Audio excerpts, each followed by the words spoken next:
So I went in feeling very guilty and said, Mom, are you hungry? And she looked at me, she says, what do you got? And those were her first words in at least Wow. 3 weeks. And Wow. I said, anything you want. And she says, well, how about some pumpkin pie?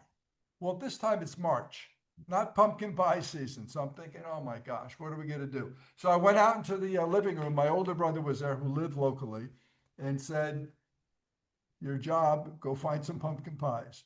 He came back within 30 minutes with two fresh pumpkin pies.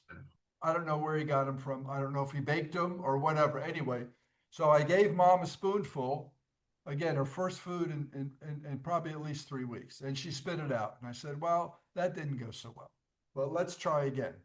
And so the second spoon went well, and she downed half the pie, and she was back. Now, it might have been a sugar rush or whatever, but she was back. She was alert. The color came back into her face.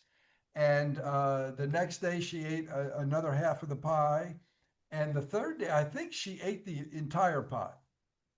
And then she was on regular food after that. But she was awake and alert, and it was, I wouldn't quite say it's a miracle, but it might have been a miracle with the pumpkin pie. So there's your that was not her kryptonite. That was her. I don't want to say her. It was her cocaine, and Yeah. whatever it did, it worked. Wow. And she was back, and so the story has I guess a better ending. And so I stayed with her for a number of weeks until I felt she was on the mend.